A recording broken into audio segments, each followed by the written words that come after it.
اور بہترین لوگ میرے زمانے کے لوگ، سب سے بہترین لوگ محمد کریم صلی اللہ علیہ وسلم کے زمانے کے لوگ، بہترین مومن نبی علیہ الصلوۃ والسلام کے زمانے کے مومن، سب سے اچھے، سب سے افضل، سب سے اعلیٰ مومن نبی علیہ الصلوۃ والسلام کے زمانے کے، اور سب سے گندے کافر محمد رسول اللہ کے زمانے کی۔ بات سمجھ آ رہی ہے؟ سب سے اچھا مومن وہ جس نے محمد رسول اللہ کا زمانہ ایمان کی حالت میں پایا، اور سب سے گندا کافر وہ جس نے رسول اللہ کا زمانہ کفر کی حالت میں پایا۔ میرے نبی کے زمانے کے مومن سب سے اعلیٰ، اور میرے نبی علیہ الصلوۃ والسلام کے زمانے کے کافر سب سے گندے کافر۔ اور کافر کہاں جائیں گے؟ کافر قرآن کہتا ہے والذین کفروا وکذبوا بآیاتنا اولئک اصحاب النار ہم فیہا خالدون۔ کفار کہاں جائیں گے؟ جہنم میں جائیں گے، جہنم کے اندر۔ اللہم بارک علی محمد وعلی آل محمد کما بارکت علی ابراہیم وعلی آل ابراہیم انک حمید مجید۔ السلام علیک ایھا النبی ورحمۃ اللہ وبرکاتہ۔ السلام علینا وعلی عباد اللہ الصالحین۔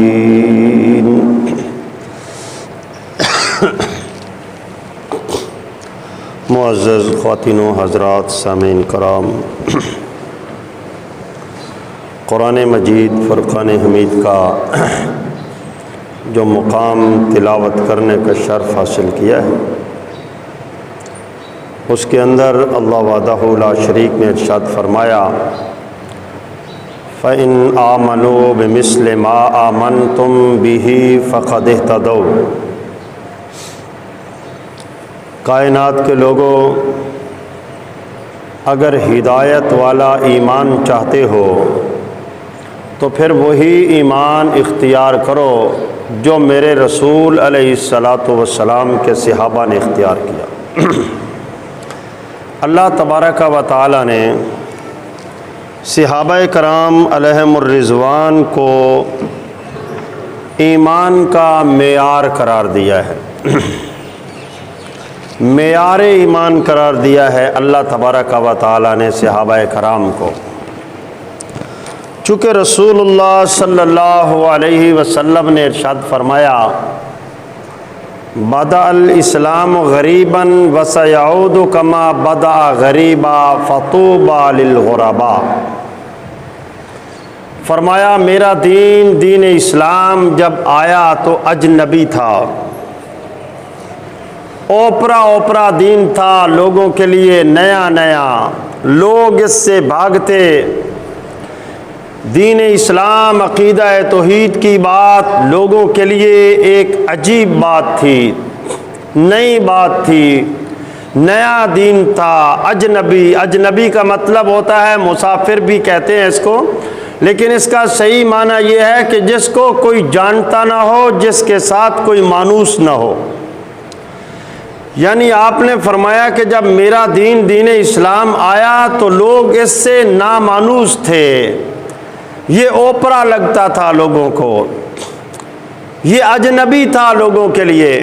پھر ایک زمانہ آئے گا جب میرا یہ دین، دین اسلام اجنبی بن جائے گا، لوگ اسلام کو اوپرا اوپرا دین سمجھیں گے۔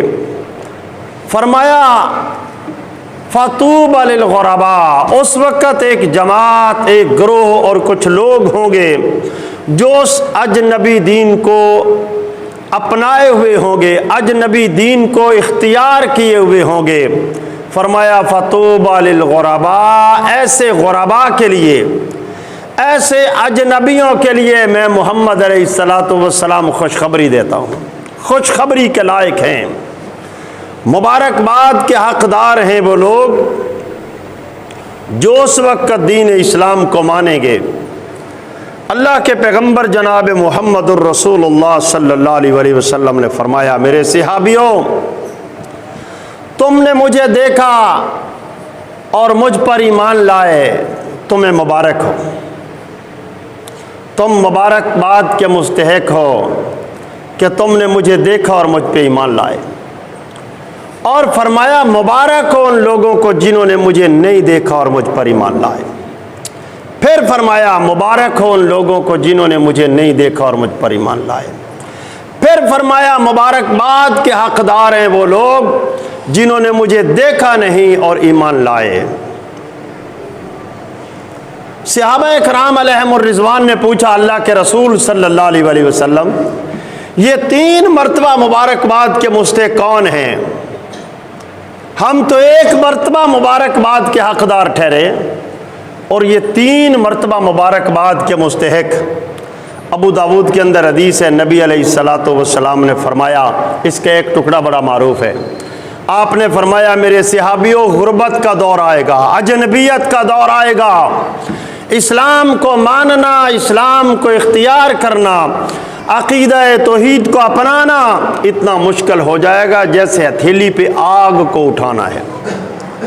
اس وقت جو لوگ میرے دین پر قائم رہیں گے، دین خالص پر چلیں گے، میرا اللہ ان میں سے ایک بندے کو تمہارے 50 لوگوں کے برابر اجر عطا فرمائے گا۔ ابو داود کے اندر صحیح سند کے ساتھ حدیث ہے۔ صحابہ نے پوچھا اللہ کے رسول صلی اللہ علیہ وسلم، 50 لوگوں کے برابر اجر پانے والے؟ جس بندے کو 50 لوگوں کے برابر اجر ہوگا وہ ہمارے 50 لوگوں کے برابر ہوگا یا ان کے 50 لوگوں کے برابر؟ تو نبی علیہ الصلاۃ والسلام نے فرمایا کہ تمہارے 50 لوگوں کے برابر اللہ انہیں اجر عطا فرمائے گا۔ یہ دراصل غربت کے، اجنبیت کے زمانے میں اسلام لانے والوں کے لیے خوشخبریاں اور بشارتیں ہیں، ورنہ یہ بات یاد رکھ لیں، صحابہ کرام علیہم الرضوان کے مقام و مرتبہ کو سوائے انبیاء کے امت میں کوئی نہیں پہنچ سکتا۔ صحابہ وہ ہیں جس نے ایک نگاہ ایمان کی حالت میں رسول اللہ صلی اللہ علیہ وسلم کے چہرے پر ڈالی، میرے رب نے اس پر جہنم کی آگ کو حرام کر دیا ہے۔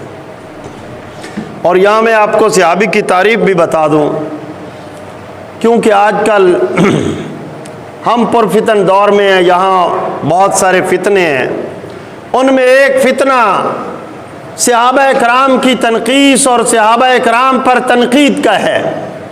صحابہ کرام کو مورد الزام ٹھہرایا جاتا ہے۔ اس لیے میں آپ کو ایک اصولی بات بتا دیتا ہوں، آپ اس کو پلے باندھ لیں، کوئی فتنہ گر آپ کو نقصان نہیں پہنچا سکے گا۔ وہ کیا ہے؟ صحابی کہتے کس کو ہیں؟ سب سے پہلے میں آج کے اپنے خطبے میں انشاءاللہ اس بات کی وضاحت کروں گا کہ صحابہ کرام کے زمانے میں بھی، صحابہ کرام کی جماعت کے اندر بھی، میرے رسول علیہ الصلاۃ والسلام کے سامنے کلمہ پڑھ کے بھی کچھ لوگ کفار تھے۔ تو وہ جو کفار تھے کلمہ پڑھنے والے، ان کو ہم کفار کہیں گے، ان کو صحابہ نہیں کہیں گے۔ صحابہ صرف وہ ہیں جو محمد الرسول اللہ صلی اللہ علیہ وسلم پر دل و جان سے ایمان لائے، آپ کی تصدیق کی، آپ کی اطاعت کی، اور زندگی میں آپ کی زیارت کی، اور اسی ایمان اور اسلام پر ان کی موت واقع ہوئی، وہ صحابہ ہیں۔ صحابی کی تعریف یہ ہے کہ وہ شخص جس نے ایمان کی حالت میں رسول اللہ صلی اللہ علیہ وسلم کی زیارت کی اور اسی ایمان کی حالت میں اس کی موت واقع ہوئی، اس کو صحابی رسول کہتے ہیں۔ جس طرح سیدنا ابو بکر صدیق رضی اللہ تعالیٰ عنہ کے زمانے میں مانعین زکوٰۃ پیدا ہوئے، جنہوں نے زکوٰۃ دینے سے انکار کر دیا۔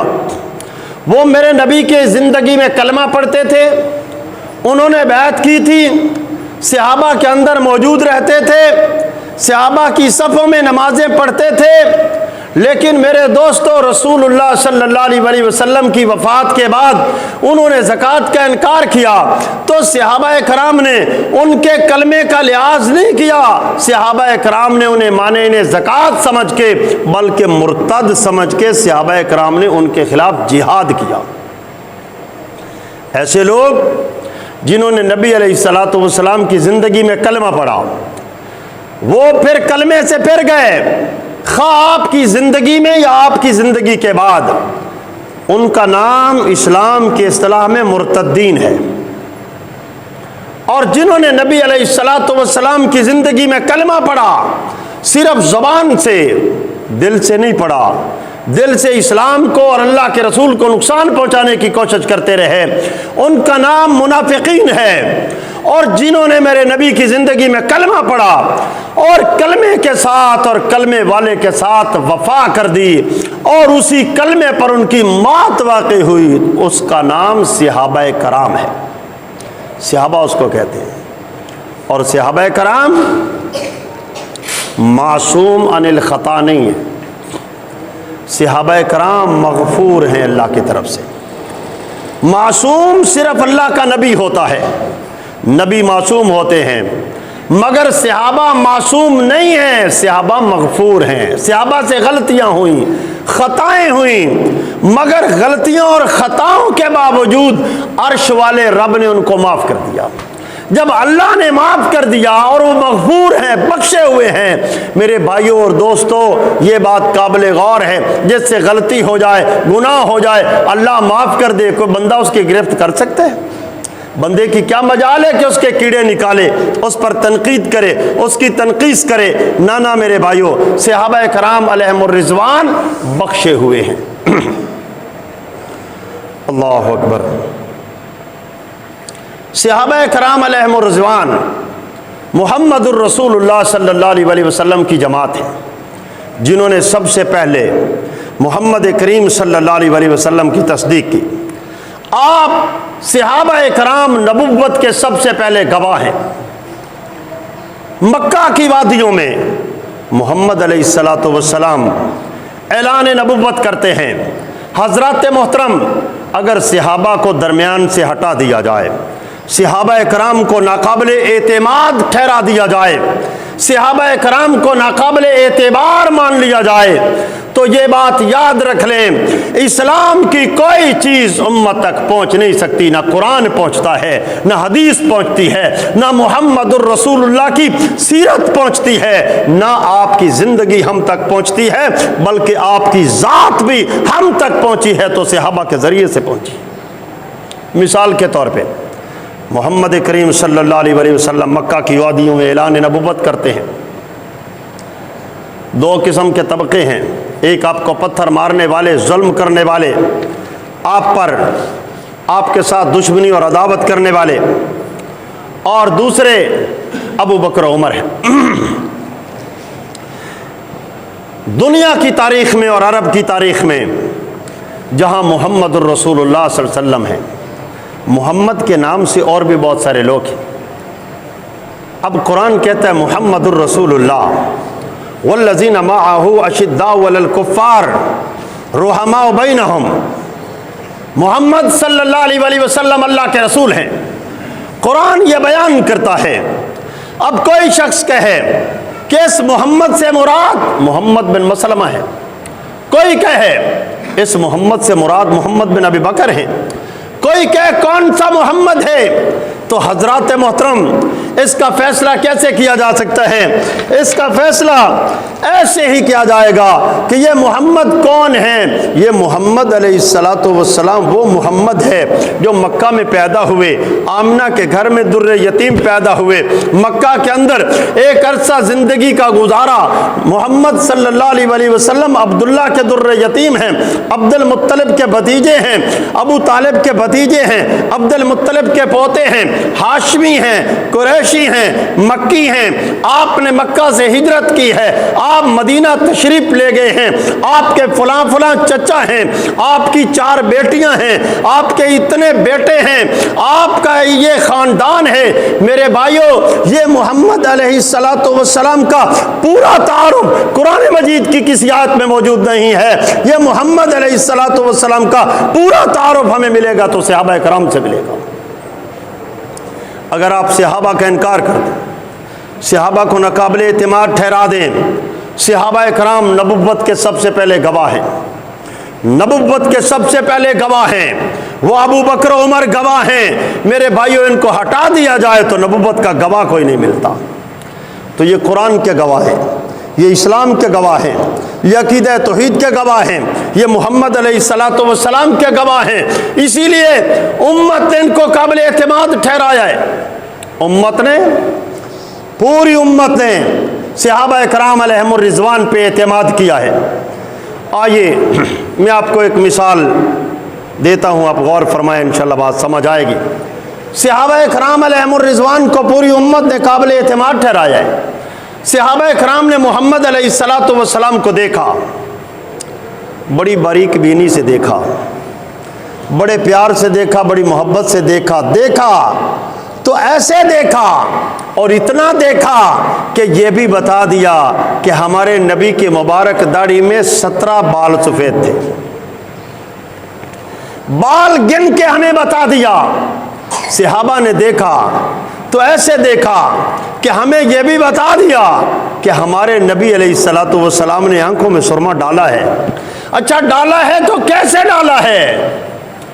پہلے کون سی آنکھ میں سلائی ڈالی ہے؟ صحابہ کرام نے ایسے دیکھا، اس محبت کے ساتھ اور پیار کے ساتھ دیکھا اور آپ کی زندگی کو ریکارڈ کر کے امت تک پہنچا دیا۔ یہ بھی بتا دیا کہ ہم مجلس میں بیٹھے تھے، رسول اللہ مسکرائے تو آپ کے 2 مبارک دانت ظاہر ہوئے۔ امت کو اس کی ضرورت نہیں تھی، امت کو ان باتوں کی ضرورت نہیں تھی کہ صحابہ یہ بتا دیں کہ اللہ کے رسول مسکرائے تو آپ کے 2 دانت مبارک ظاہر ہوئے۔ امت کو ضرورت نہیں تھی، پر وہ وفادار تھے، انہوں نے رسول اللہ صلی اللہ علیہ وسلم کی ایک ایک بات کو ریکارڈ کر کے امت تک پہنچا دیا۔ اب جنہوں نے پہنچایا ان کے درمیان میں پھر واسطہ آ گیا، تابعین، تبع تابعین اور بہت سارے لوگ آ گئے۔ امام بخاری رحمۃ اللہ علیہ لکھتے ہیں، فلاں ان فلاں ان فلاں، محدث لکھتا ہے میں نے اپنے استاد سے سنا، اس نے فلاں سے سنا، اس نے فلاں سے سنا۔ تو محدثین نے یہ جو فلاں فلاں لوگ حدیث کی سند میں آئے تھے، محدثین نے ان کی زندگی کو ریکارڈ کر دیا۔ یا ہم یوں کہیں کہ دین کی حفاظت کے لیے، چونکہ اللہ نے حفاظت کروانی تھی، اللہ نے وعدہ کیا تھا انا نحن نزلنا الذکر وانا لہ لحافظون، اس ذکر خیر کو اتارا بھی میں رب نے ہے، اس کی حفاظت بھی میں اللہ کروں گا۔ تو اللہ تعالیٰ نے حفاظت کیسے کی؟ حفاظت اللہ تعالیٰ نے میرے بھائیوں فرشتوں کو بھیج کر نہیں کی، اللہ تعالیٰ نے کسی صندوق میں اس دین کو بند کر کے اس کی حفاظت نہیں کی، بلکہ اللہ تعالیٰ نے اس کے لیے محافظ پیدا کیے۔ کون؟ ابو بکر عمر عثمان علی۔ قرآن کو انہوں نے اپنے سینے میں رقم کیا اور سینے کے اندر محفوظ کر کے امت تک منتقل کرتے چلے گئے۔ تو میں عرض کر رہا تھا، حدیث کی سند میں جتنے لوگ آئے، محدثین نے ان کو بھی جانچا، ان کو بھی پرکھا، ان پر کتابیں لکھی، ان پر تحقیق کی، ان پر تفتیش کی۔ اس علم کو ہماری علماء کی زبان میں اسماء اور رجال کا علم کہا جاتا ہے۔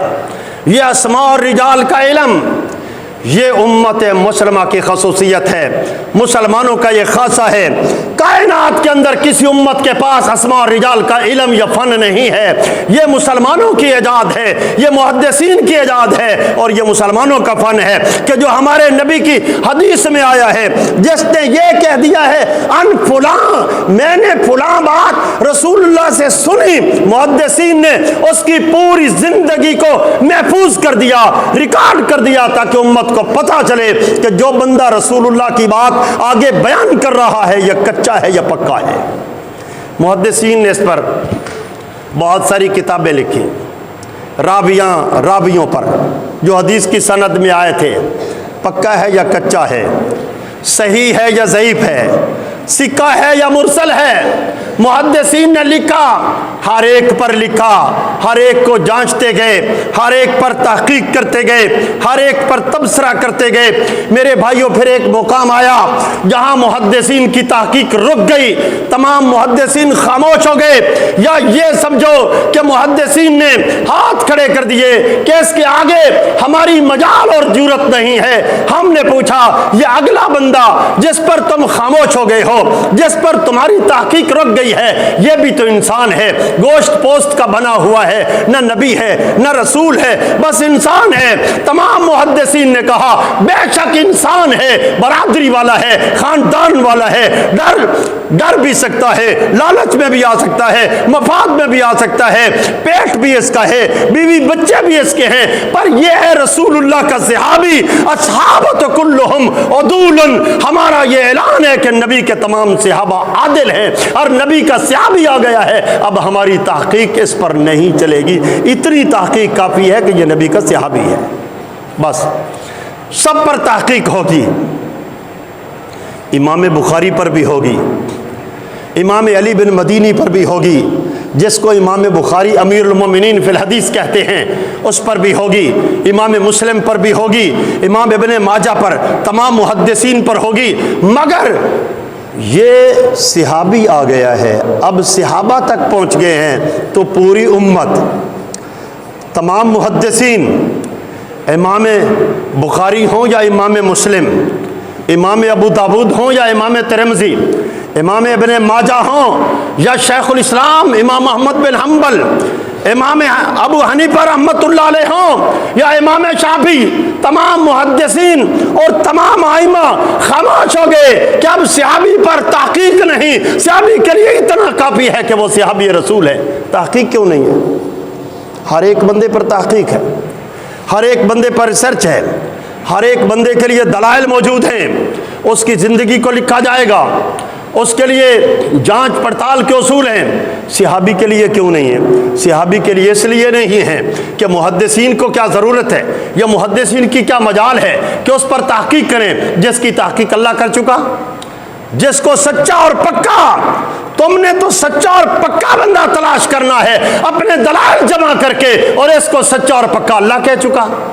اولئک هم الراشدون، اولئک هم الصادقون، اولئک هم الفائزون، اولئک هم المفلحون۔ یہ نبی کے صحابہ ہیں جن کو اللہ سچا کہہ چکا۔ اولئک هم المؤمنون حقا، اللہ کہتا ہے یہ پکے مومن ہیں۔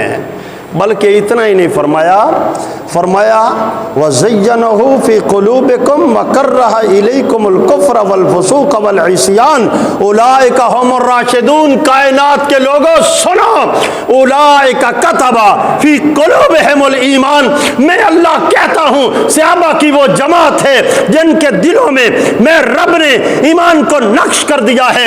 وَزَيَّنَهُ فِي قُلُوبِكُمْ، یہ ایمان ان کے دلوں میں نے سجا کے رکھ دیا ہے، ایمان کو سنوار اور بنا کے ان کے دلوں میں رب نے بٹھا دیا ہے۔ وَكَرَّهَ إِلَيْكُمُ الْكُفْرَ وَالْفُسُوقَ وَالْعِصْيَانَ أُولَئِكَ هُمُ الرَّاشِدُونَ۔ یہ نبی کے صحابہ ہیں جو کفر سے، جو بغض سے، جو گناہ سے، جو نافرمانی سے نفرت کرتے ہیں۔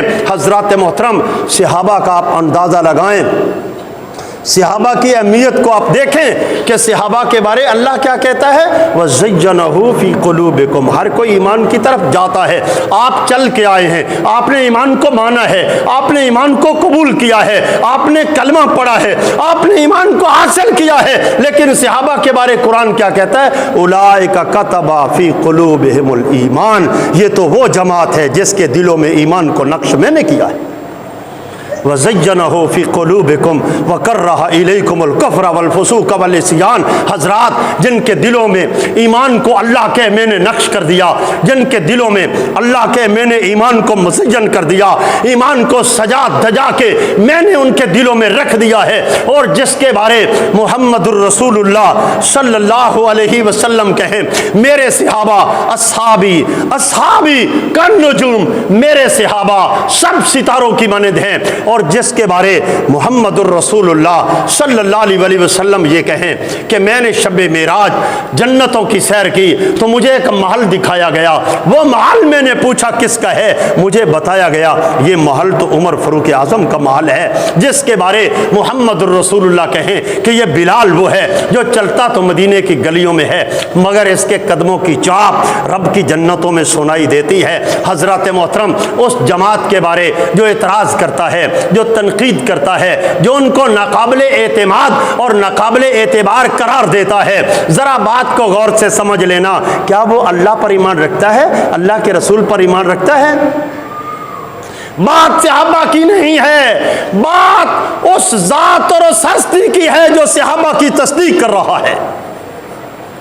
اور تصدیق کرنے والا کون ہے؟ وہ اللہ ہے اور اللہ کے رسول جناب محمد رسول اللہ صلی اللہ علیہ وسلم ہے۔ اور یہ فضیلت ہر اس صحابی کو شامل ہے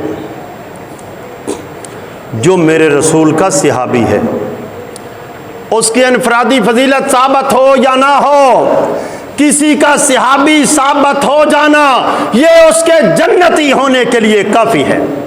اگر انکار کرنا ہے، رد کرنا ہے، تعصب سے کام لینا ہے تو پھر اس کے صحابی ہونے کا انکار کر کے دکھاؤ۔ رافضی ہوں یا رافضیوں کے ایجنٹ، میں آپ کو جوانوں کو، چند بھائیوں کو چند اصولی باتیں، پوائنٹ کی باتیں عرض کر رہا ہوں تاکہ آپ کو بات سمجھ آئے۔ صحابہ کرام کا کوئی دشمن وہ آپ کو دھوکہ دینے میں کامیاب نہ ہو سکے۔ جو رسول کا صحابی ہے، معاویہ ابن ابی سفیان رضی اللہ تعالیٰ عنہ ہو یا کوئی اور صحابی ہو، جو میرے رسول کا صحابی ہے، وہ ہمارے لیے قابل اعتماد ہے، وہ قابل اعتبار ہے، وہ قابل تعریف ہے، وہ ہماری آنکھوں کا تارا ہے، وہ ہمارا قائد ہے، وہ ہمارا لیڈر ہے۔ اگر تم نے اختلاف کرنا ہے تو اس کے صحابی ہونے کا انکار کرو۔ بات سمجھ آ رہی ہے؟ صحابی ہونے کا انکار کرو۔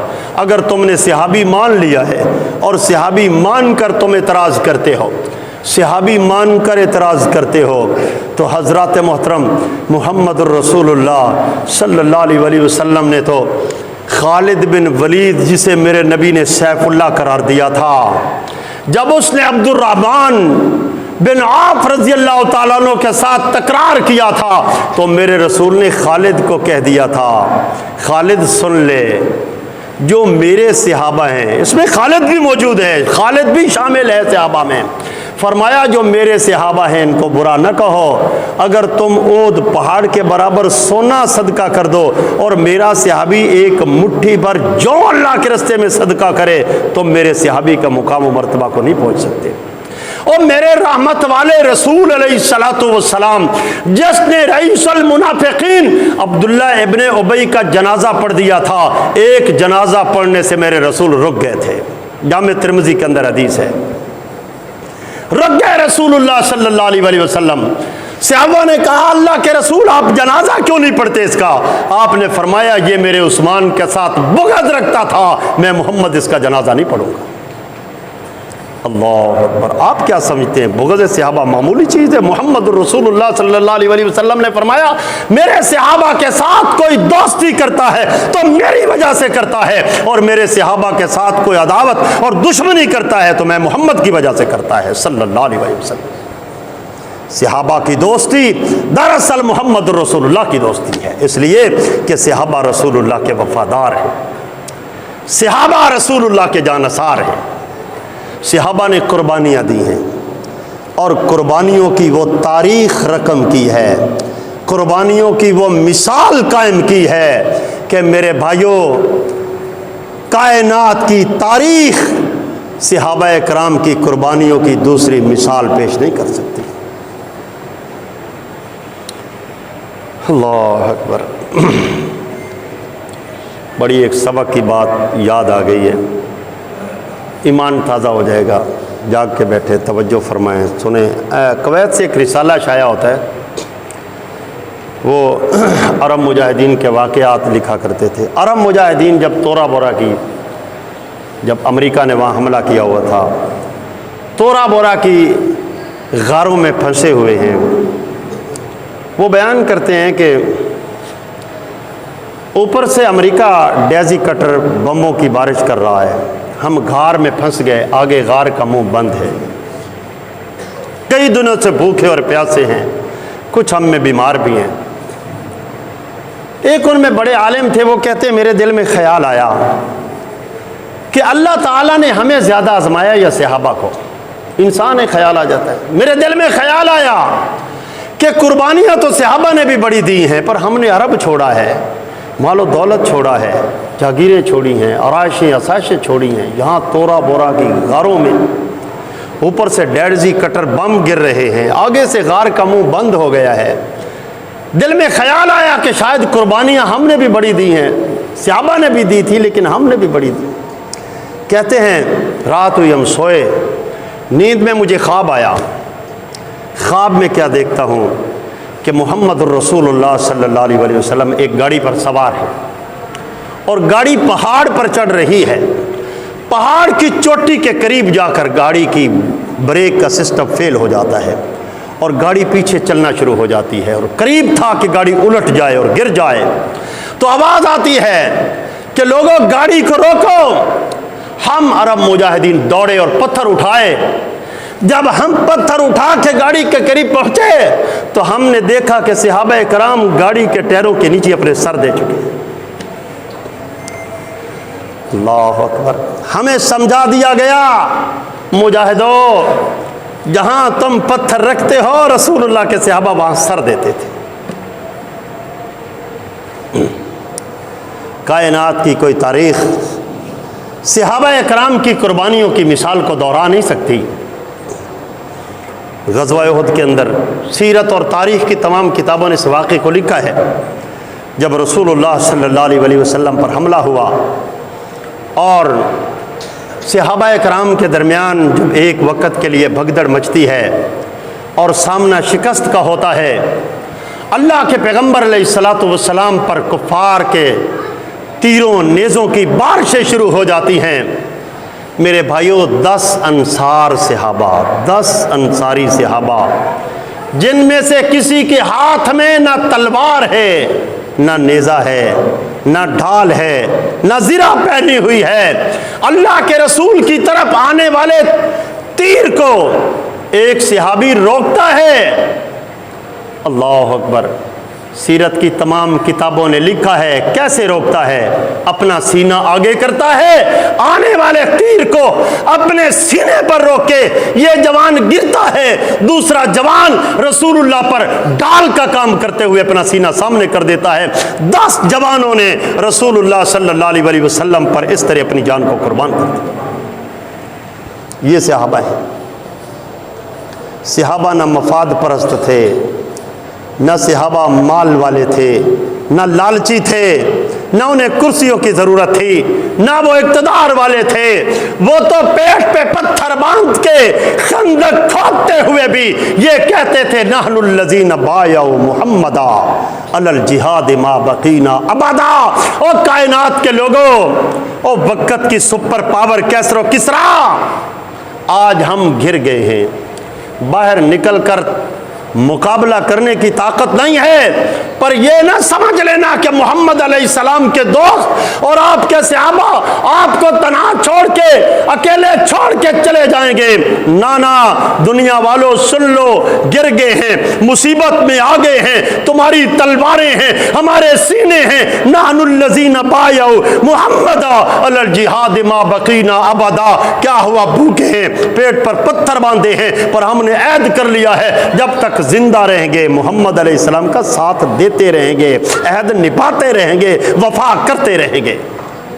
صحابہ کرام جیسا وفادار کائنات کے اندر نہ کوئی پیدا ہوا ہے، نہ ہو سکتا ہے، نہ کسی ماں نے جنا ہے، نہ کوئی ماں جن سکتی ہے۔ اس لیے کہ صحابہ یہ اپنی مرضی سے نہیں بنے، یہ اللہ کے بنائے ہوئے ہیں۔ سیدنا عبداللہ ابن مسعود رضی اللہ تعالیٰ عنہ کا قول ہے کہ اللہ تعالیٰ نے ساری کائنات کے دلوں کو ٹٹولا تو سب سے بہتر، سب سے اعلیٰ، سب سے مقدس دل محمد علیہ السلام کا پایا۔ اور محمد کریم صلی اللہ علیہ وسلم کے بعد میرے رب نے پوری دنیا کے دلوں کو ٹٹولا تو جن کے دل سب سے منزہ تھے، سب سے پاک تھے، سب سے اعلیٰ تھے، میرے رب نے ان کو نبی کے صحابہ کے لیے چن لیا۔ اللہ اکبر، یہ چنے ہوئے لوگ ہیں میرے بھائیوں، یہ خود بخود چل کے نہیں آئے، یہ اللہ کے بھیجے ہوئے ہیں، اللہ کے پسندیدہ ہیں، اللہ کے چنے ہوئے ہیں۔ تو یہاں میں آپ کو اس کے ساتھ ساتھ ایک اور بڑا اہم نقطہ عرض کرنا چاہتا ہوں۔ محمد الرسول اللہ صلی اللہ علیہ وسلم کا زمانہ بہترین زمانہ ہے۔ ثم الذین یلونہم ثم الذین یلونہم خیر الناس قرنی ثم الذین یلونہم ثم الذین یلونہم۔ فرمایا لوگوں، کائنات میں سب سے بہترین زمانہ میں محمد علیہ السلام کا زمانہ، اور بہترین لوگ میرے زمانے کے لوگ، سب سے بہترین لوگ محمد کریم صلی اللہ علیہ وسلم کے زمانے کے لوگ، بہترین مومن نبی علیہ السلام کے زمانے کے مومن، سب سے اچھے، سب سے افضل، سب سے اعلیٰ مومن نبی علیہ السلام کے زمانے کے، اور سب سے گندے کافر محمد الرسول اللہ کے زمانے کی۔ بات سمجھ آ رہی ہے؟ سب سے اچھا مومن وہ جس نے محمد الرسول اللہ کا زمانہ ایمان کی حالت میں پایا، اور سب سے گندا کافر وہ جس نے رسول اللہ کا زمانہ کفر کی حالت میں پایا۔ میرے نبی کے زمانے کے مومن سب سے اعلیٰ، اور میرے نبی علیہ السلام کے زمانے کے کافر سب سے گندے کافر۔ اور کافر کہاں جائیں گے؟ کافر قرآن کہتا ہے والذین کفروا وکذبوا بآیاتنا اولئک اصحاب النار ہم فیہا خالدون۔ کفار کہاں جائیں گے؟ جہنم میں جائیں گے۔ جہنم کے اندر ہر کافر جہنم میں، ہر کافر جہنم میں، جتنا گندا کافر اتنا نچلے درجے میں، جتنا گندا کافر اتنا نیچے، اور گندا اور نیچے، اور گندا اور نیچے۔ جہنم کے بہت سارے طبقات اور درجات ہیں، جتنا گندا کافر اتنا جہنم کے نچلے درجے میں، اور جو سب سے گندا کافر ان المنافقین فی الدرک الاسفل من النار، سب سے گندا کافر منافق، اور وہ جہنم کے سب سے نچلے درجے میں۔ جہنم کے سب سے نچلے درجے میں کون؟ منافق۔ بات کچھ سمجھانا چاہتا ہوں آپ کو، سبق کی بات۔ منافق کون ہوتا ہے؟ جس نے کلمہ پڑھا ہو۔ منافق کون ہوتا ہے؟ جس نے میرے نبی کی زندگی میں، اور مولوی صاحب کے سامنے جو کلمہ پڑھتا ہے اس کے کلمے کا لحاظ ہے نا، اس کے کلمے کا احساس ہے نا، اس کے کلمے کا کوئی پاس ہے نا، اور جس نے محمد الرسول اللہ کے سامنے کلمہ پڑھا ہے۔ اور منافق کلمہ پڑھتا ہے، اور منافق نماز بھی پڑھتا ہے، اور منافق نہ چاہتے ہوئے کبھی کبھی صدقہ بھی دے دیتا ہے، اور منافق مسجد بھی بنا دیتا ہے۔ والذین اتخذوا مسجدا ضرارا وکفرا وتفریقا بین المؤمنین، بے شک کفر کے لیے ہی صحیح، پر مسجد تو بناتا ہے۔ منافق مسجد بھی بنا دیتا ہے۔ حضرات محترم، یہاں میں آپ کو ایک اصولی بات سمجھانا چاہتا ہوں، ایک سبق کی بات جو شاید آپ تک نہ پہنچے، اور اگر نہیں پہنچے گی تو بہت بڑا بگاڑ اور فساد پیدا ہو جائے گا۔ حضرات، میرے نبی کے زمانے میں دو لوگ ہیں کلمہ پڑھنے والے۔ ایک کلمہ پڑھنے والا وہ ہے جو وفادار ہے، دوسرا کلمہ پڑھنے والا وہ ہے جو بے وفا ہے۔ ایک کلمہ پڑھنے والا وہ ہے جو ساتھ دیتا ہے، دوسرا کلمہ پڑھنے والا وہ ہے جو یہودیوں کا ساتھ دیتا ہے۔ ایک کلمہ پڑھنے والا وہ ہے جو جان نثار کرتا ہے، بچوں کو قربان کرتا ہے، اپنی جوانی اور خون نبی کے لیے پیش کر دیتا ہے۔ دوسرا کلمہ پڑھنے والا وہ ہے جو غزوہ احد سے اپنے ساتھیوں کو واپس لے کر آ جاتا ہے۔ اب یہ دونوں برابر تو نہیں نہ ہو سکتے۔ اب یہ دونوں ہیں کلمہ پڑھنے والے. کلمہ کہاں پڑھا ہے؟ محمد رسول اللہ کے سامنے. نماز کہاں پڑھی ہے؟ مسجد نبوی میں. اب یہ کلمہ پڑھنے والا کلمہ گو کافر ہے. بات کو سمجھ لینا جو سمجھانا چاہتا ہوں. یہ کلمہ پڑھنے والا کلمہ گو کافر ہے. اگر اس کو کافر نہیں کہیں گے تو پھر اس کو صحابی کہنا پڑے گا. آنکھ کھول کے بیٹھیں, یہ بات آپ کو بڑی مشکل سے ملے گی. اگر اس کو کافر نہیں کہیں گے تو پھر کیا کہیں گے؟ بولیے. پھر صحابی کہیں گے. اور صحابی کہیں گے تو اللہ کی زمین پہ فتنہ اور فساد پھیلے گا کہ نہیں پھیلے گا؟ ایک کافر کو صحابی کا درجہ دے دیا جائے. یہ کلمہ پڑھنے والا, ایک کلمہ پڑھنے والا صحابی ہے. دوسرا کلمہ پڑھنے والا ہے تو کلمہ پڑھتا, کلمہ گو ہے, پر ہے کون؟ ہے کون؟ بولیے. مسئلہ سمجھانا چاہتا ہوں. یہ فرق نہ کیا جائے تو پھر دونوں صحابی قرار پائیں گے یا نہیں پائیں گے؟ پھر غلط فہمیاں پیدا ہوں گی کہ نہیں ہوں گی؟ پھر لوگ کہیں گے نا محمد صلی اللہ علیہ وسلم کے صحابہ ایسے ہوتے ہیں, محمد صلی اللہ علیہ وسلم کا صحابی فلاں ایسا ہے. پھر لوگ یہ کہیں گے. اس لیے اس بات کو کھول دو اور اپنا دین میرے نبی کے صحابہ, امت مسلمہ کے محدثین اور سلف الصالحین سے سیکھ لو, تاکہ جس میں دودھ دودھ ہو اور پانی پانی ہو. ملاوٹ والا دین مانیں گے تو آپ کا نقصان ہوگا. ملاوٹ والا دین کیا ہے؟ ملاوٹ والا دین یہ ہے کہ ہر کوئی ٹھیک ہے, جس نے کلمہ پڑھا ہے سب ٹھیک ہے. جس نے کلمہ پڑھا, اللہ کے بندے میرے سامنے کلمہ پڑھنے کی کیا اہمیت ہے؟ یہ تو محمد رسول اللہ کے سامنے کلمہ پڑھا ہے. اور اللہ کیا فرماتا ہے؟ اللہ ان کو کفار قرار دے رہا ہے. ایک دو مثالیں بیان کر کے پھر یہ بات سمجھاتا ہوں. یہ کون کافر ہے جو کہتا ہے آمنا باللہ؟ قرآن ہے, وَمِنَ النَّاسِ مَن يَقُولُ آمَنَّا بِاللَّهِ وَبِالْيَوْمِ الْآخِرِ.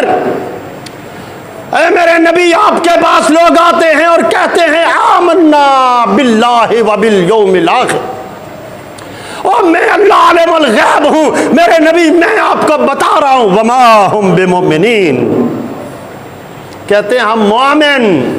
اللہ کیا کہتا ہے؟ وما ہم بمؤمنین. یہ بات قرآن کی ہے, کسی مولوی کی بات نہیں ہے.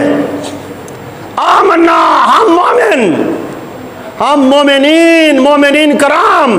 اللہ کہتا ہے وما ہم بمؤمنین. نا نا نا, یہ مومن نہیں ہے. اذا جاءک المنافقون قالوا نشہد انک لرسول اللہ. ہم گواہی دیتے ہیں محمد صلی اللہ علیہ وسلم آپ اللہ کے سچے رسول ہیں. بڑی قابل غور بات. واللہ یعلم انک لرسولہ, میرے پیغمبر اللہ جانتا ہے کہ آپ واقعی اللہ کے رسول ہیں. واللہ یشہد ان المنافقین لکاذبون, اللہ عالم الغیب ہو کر گواہی دیتا ہے منافق جھوٹ بول رہے ہیں. کس بات کا جھوٹ بھائی؟ وہ تو کہہ رہے ہیں انک لرسول اللہ, آپ اللہ کے رسول ہیں. اس میں جھوٹ کیا ہے بھائی؟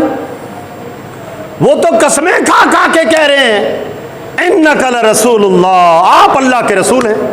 اور اللہ کیا کہہ رہا ہے؟ یہ جھوٹ بول رہے ہیں. بات سمجھ آ رہی ہے؟ کہتے ہیں نعرے لگا رہے ہیں, نعرے لگا رہے ہیں. اذا جاءک المنافقون قالوا نشہد انک لرسول اللہ, ہم گواہی دیتے ہیں آپ اللہ کے رسول ہیں, ہم گواہ ہیں آپ اللہ کے رسول ہیں. اللہ کہتا ہے میرے نبی میں بھی گواہ ہوں کہ یہ جھوٹے. اللہ اکبر. یہ جو کہتے ہیں آمنا, ہم ایمان لائے, نماز پڑھتے ہیں, انک لرسول اللہ کہتے ہیں, ان کے بارے حکم کیا ہے؟ اور دوسری پارٹی کے بارے جو بڑے نعرے تو نہیں لگاتے پر وفا کرتے ہیں, ان کے بارے کیا فرمایا؟ فرمایا فاعف عنہم واستغفر لہم وشاورہم فی الامر.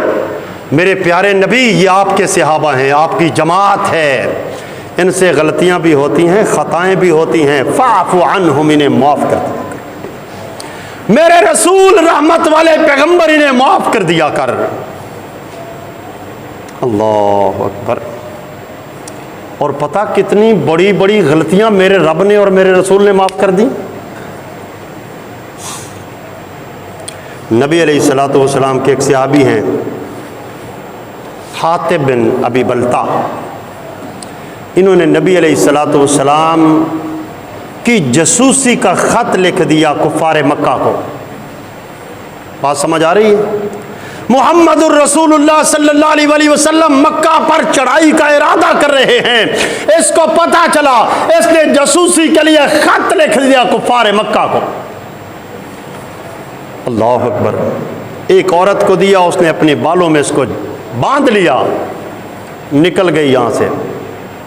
مکہ والوں کا خط پہنچانے کے لیے رسول اللہ صلی اللہ علیہ وسلم کو عالم الغیب رب نے بتا دیا، میرے نبی آپ کی جاسوسی ہو رہی ہے۔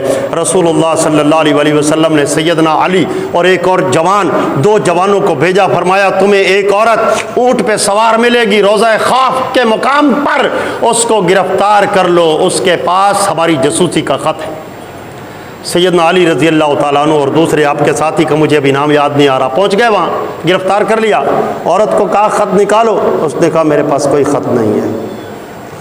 سیدنا علی رضی اللہ تعالیٰ عنہ نے فرمایا ہم اس نبی کی بات مان کے آئے ہیں جس نے آسمان کی خبر دی ہے تو ہم نے مان لیا ہے، اس لیے یہ بات غلط نہیں ہو سکتی، تیرے پاس خط ہے نکال دے ورنہ تیرے کپڑے اتار کے تلاشی لیں گے۔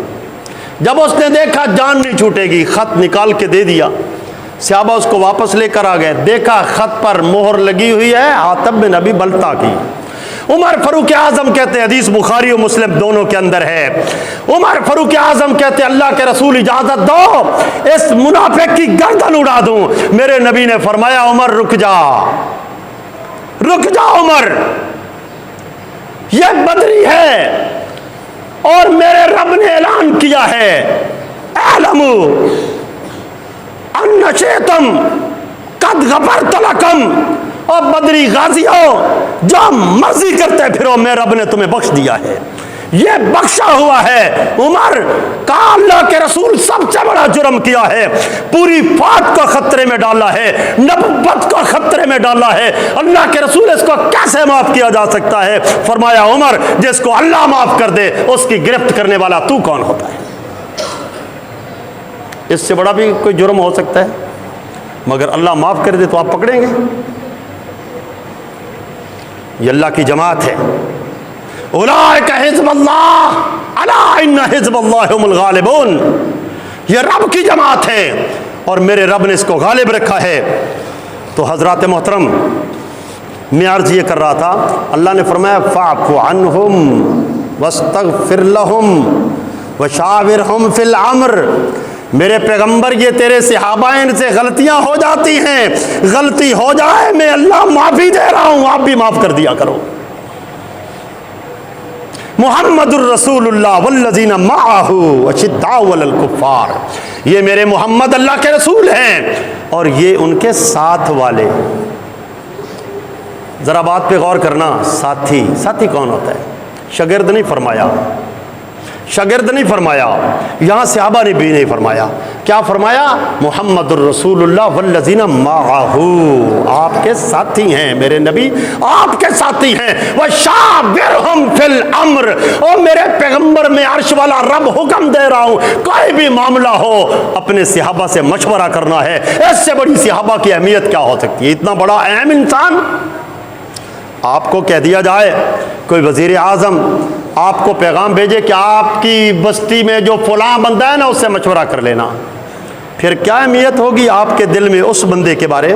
اور یہ میرا اللہ عرش سے قرآن اتار رہا ہے، میرے پیغمبر کوئی بھی معاملہ ہو، وہ جہاد کا ہو، وہ زکوٰۃ کا ہو، وہ اسلام کو سربلند کرنے کا، وہ توحید کو نافذ کرنے کا، وہ شرک کو مٹا دینے کا، میرے پیغمبر کوئی بھی معاملہ ہو وَشَاوِرْهُمْ فِي الْأَمْرِ، اپنے صحابہ سے مشورہ کر لیا کرو۔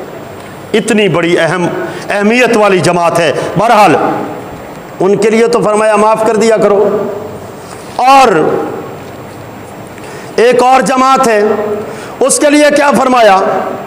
اس کے لیے فرمایا استغفر لہم او لا تستغفر لہم، قرآن پڑھ رہا ہوں، ان تستغفر لہم 70 مرتن فلن یغفر اللہ لہم، میرے نبی یہ دوسرا ٹولہ جس نے کلمہ تو پڑھا ہے پر وفا نہیں کی، میرے نبی آپ ان کے لیے استغفار کریں یا نہ کریں؟ آپ ہیں سراپا رحمت، آپ ان کے لیے 70 مرتبہ بھی استغفار کریں، میں رب قسم کھا کے کہتا ہوں میں نے انہیں معاف ہی نہیں کرنا، میں نے ان کو معاف نہیں کرنا میرے پیغمبر۔ وَاصْبِرْ نَفْسَكَ مَعَ الَّذِينَ يَدْعُونَ رَبَّهُمْ بِالْغَدَاةِ وَالْعَشِيِّ يُرِيدُونَ وَجْهَهُ، میرے پیغمبر یہ صحابہ ان کے ساتھ جڑ کے رہنا ہے، ان کو اپنے سے الگ نہیں کرنا۔ اور اگر میرے نبی علیہ السلام عبداللہ ابن ام مکتوم کی بات سننے سے صرف اپنا چہرہ پھیرتے ہیں کہ ادھر سرداران قریش آئے ہیں، ذرا آج سرداران قریش کو تبلیغ کر لوں، صرف چہرہ پھیرتے ہیں، میرا رب قرآن اتار دیتا ہے عبس وتولی ان جاءہ الاعمی وما یدریک لعلہ یزکا۔ او میرے نبی تو کون ہوتا ہے کہ میرے عبداللہ سے چہرہ پھیر کر قریش مکہ کی طرف چہرہ کر لے؟ خبردار۔ عبداللہ ابن ام مکتوم اس کے بعد مجلس میں جب بھی آتے میرے رسول اس کا استقبال کرتے، اس کے لیے جگہ چھوڑتے اور فرماتے یہ وہ عبداللہ ہے جس کے لیے میرے رب نے عرش سے قرآن اتارا ہے۔ یہ صحابہ ہیں، اور ان کے لیے کیا فرمایا؟ صحابہ کے لیے فرمایا وَصَلِّ عَلَيْهِمْ، میرے پیغمبر زندہ رہیں تو دعائیں کرتے رہو، مر جائیں تو ان پر جنازہ پڑھو، ان کی نماز جنازہ پڑھو۔ اور دوسروں کے لیے کیا فرمایا؟ فرمایا میرے پیغمبر وَلَا تُصَلِّ عَلَىٰ أَحَدٍ مِّنْهُمْ مَاتَ أَبَدًا، ان میں سے کوئی بھی مر جائے میرے رسول میں آپ کو ان کا جنازہ پڑھنے کی اجازت ہی نہیں دیتا۔ یہ کون ہے جس کے لیے جنازہ پڑھنے کی اجازت ہی نہیں ہے؟ اور ساتھ فرمایا لا تقم فیہ ابدا، اور میرے پیغمبر ان کی قبر پر بھی قدم رکھنے کی اجازت نہیں ہے، اور یہ مسجد بنا لیں، آپ کو مسجد میں بلائیں، لا تقم فیہ ابدا، سورہ توبہ ہے پڑھ کے دیکھ لینا، میرے نبی یہ آپ کو مسجد میں بلائیں، میں رب آپ کو مسجد میں جانے کی بھی اجازت نہیں دیتا، نہ ان کی مسجد میں جانا ہے، نہ ان کا جنازہ پڑھنا ہے، نہ ان کے لیے دعا کرنی ہے، نہ ان کو ساتھ بٹھانا ہے۔ اور میرے نبی وہ ہیں زندہ رہیں دعا کرنی ہے، غلطیاں ہو جائیں معاف کرنی ہے، اور فوت ہو جائیں ان کے جنازے پڑھنے ہیں، ان کے لیے دعائیں کرنی ہیں۔ حضرات محترم یہ دونوں کلمہ پڑھنے والے، ایک کلمہ پڑھنے والا مومن ہے، دوسرا کلمہ پڑھنے والا کافر ہے۔ کون سا؟ ان المنافقین فی الدرک الاسفل من النار، جو جہنم کے سب سے نچلے درجے میں۔ تو حضرات محترم اگر یہ فرق نہیں کریں گے، اگر یہ فرق نہیں کریں گے تو نقصان کیا ہوگا؟ آپ کو بات سمجھ آ گئی ہے؟ آپ یاد رکھیں گے اس بات کو؟ اگر یہ فرق نہیں کریں گے تو نقصان یہ ہوگا کہ پھر اس کافر کو صحابی ماننا پڑے گا، پھر اس کافر کو صحابی ماننا پڑے گا۔ آج کے بعد کوئی رافضی یا رافضیوں کا ایجنٹ یا یہودیوں کا چیلا آپ کر کوئی اعتراض کرے تو آپ کو یہ بات یاد ہونی چاہیے کہ رسول اللہ صلی اللہ علیہ وسلم کا صحابی ہے یا کافر، یہ بتاؤ پھر۔